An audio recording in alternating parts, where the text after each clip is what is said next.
The late 1970s were a strange time for car lovers. Gas prices were up, big engines were down, and a new trend was rising: kit cars. These were do-it-yourself cars people built in their garage, using parts from other cars, especially the Volkswagen Beetle. One of the most interesting of these was the Bradley GT2. It was made by Bradley Automotive, a small company from Plymouth, Minnesota. The story of the Bradley GT2 includes wild designs, broken promises, electric experiments, and a surprising list of celebrity owners. Bradley Automotive started in 1970, founded by Gary Cornea and David Bradley Fuller. Before that, Gary had owned a business called Gary's Bug Shop, which worked with Volkswagen Beetles. The first car they made was the Bradley GT. It had a fiberglass body, gullwing doors, and was built on the floor pan of a Volkswagen Beetle. That meant it used the same 1.6-liter air-cooled flat-4 engine and torsion bar suspension. It also borrowed parts like a Corvette windshield. About 6,000 Bradley GTs were sold through the early to mid-1970s. By 1976, they wanted to do something more advanced. That is when the Bradley GT2 came in. It was designed by John Chun, who had worked for Shelby American before. He gave it a sleeker body, more comfort, and real-framed gullwing doors with gas struts. The doors even had sliding safety glass, which made it feel more like a real car than a plastic bubble. The headlights popped up electronically. The inside was bigger and had VDO gauges called the jet cockpit. The company spent around $1 million designing it. The Bradley GT2 still used the same floor pan and engine as the original, so most had the Volkswagen 1.6-liter flat-4 and manual transmission. Some owners later upgraded to different engines. The car weighed about 1,600 pounds, but even with its new looks, the company only sold around 500 GT2s between 1977 and 1979. Things started going wrong around the same time. David Bradley Fuller left the company in 1977 to start his own company called Autocraft Inc. Some sales team members also left to join a rival kit car company called FiberFab.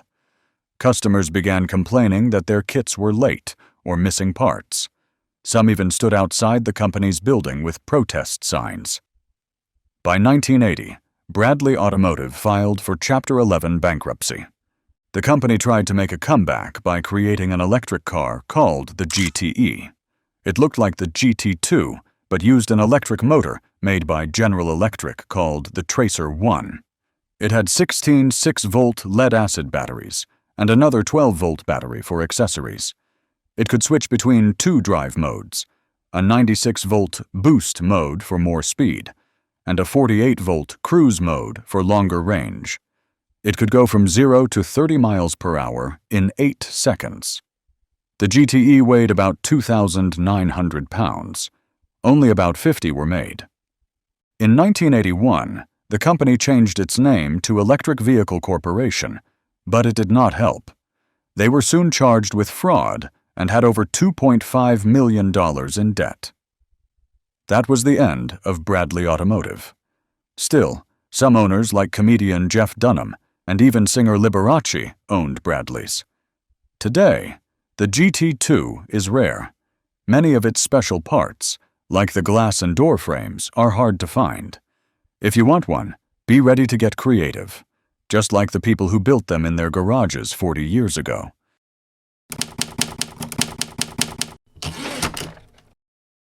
In the middle of the 1970s, while most American car companies were trying to deal with oil prices and stricter laws, two brothers from California decided to build something completely different.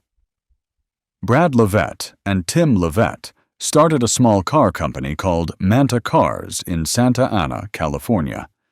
Their goal was simple: make a car that looked like it belonged on a Can-Am racetrack, but was something regular people could build or drive on the street.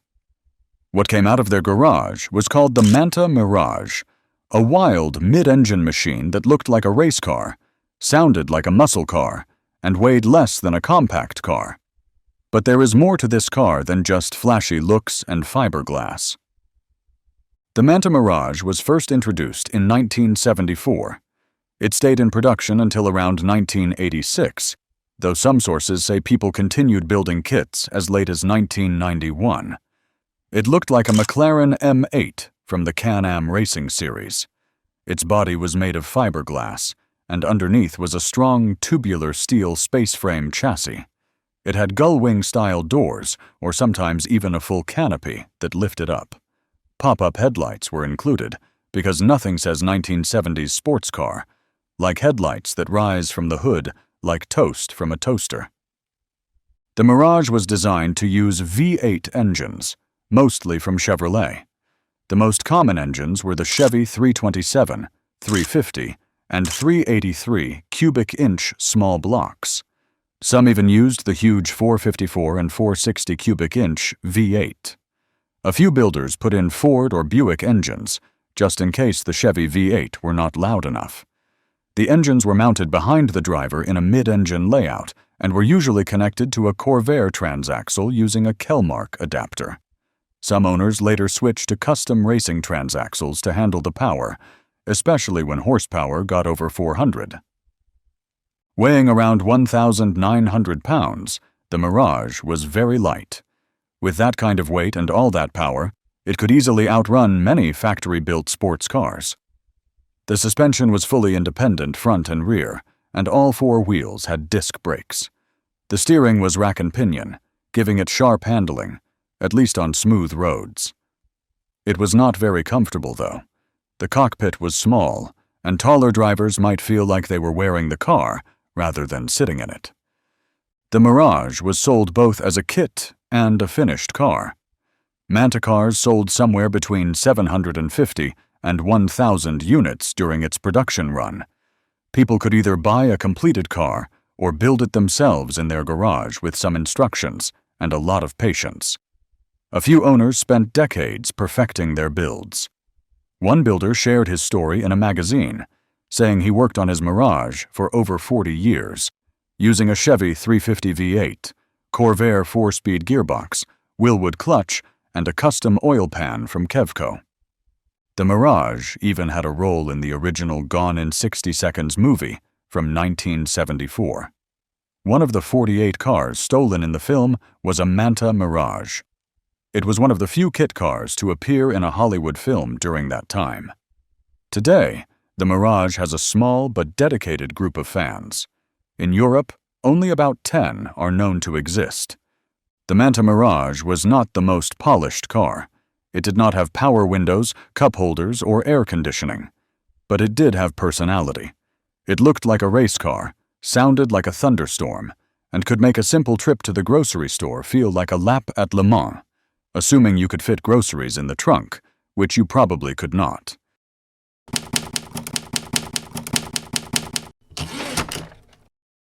In the middle of the 1970s, when gas prices were rising and people were lining up at fuel stations, one man in Florida thought he had a better idea.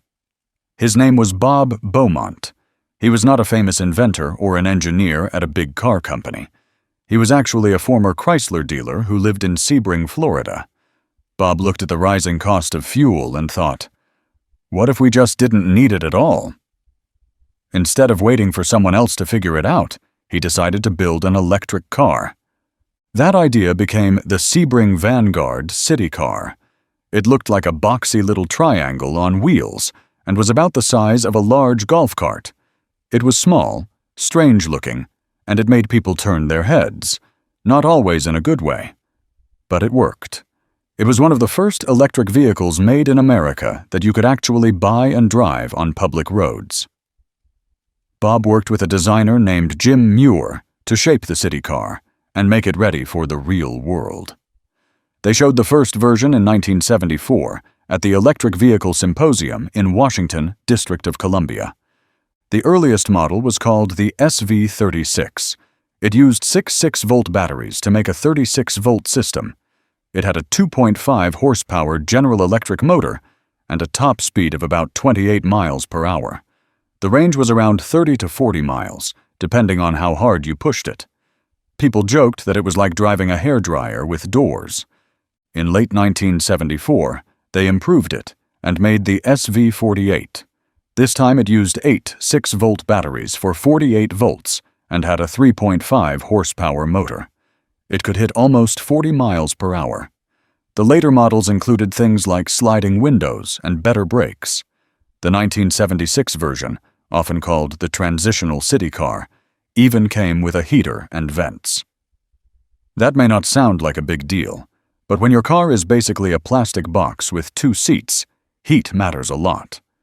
Then came the city van, a boxy little delivery version that only a few people bought. It was longer and had more cargo space but kept the same 6-horsepower motor.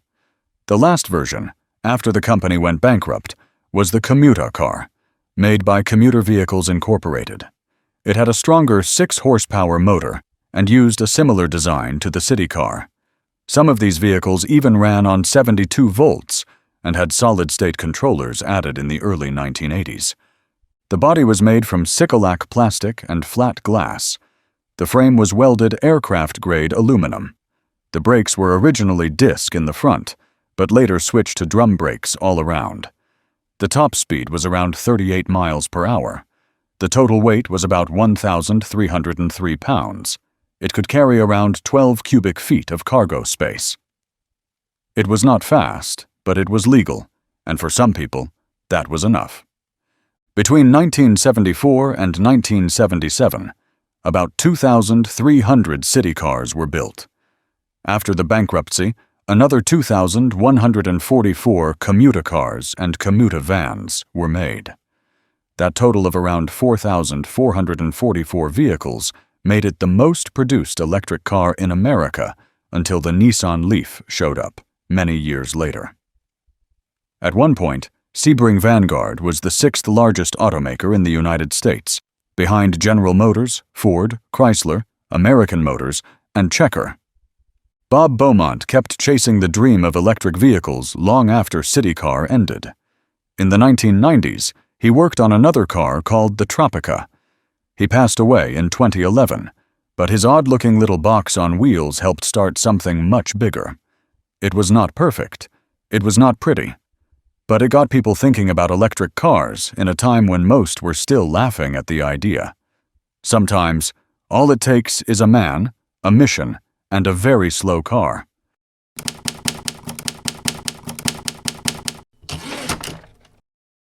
There was once a car so long it could almost qualify for its own zip code. It looked like a checker cab, but it was not the kind you flag down on a city street.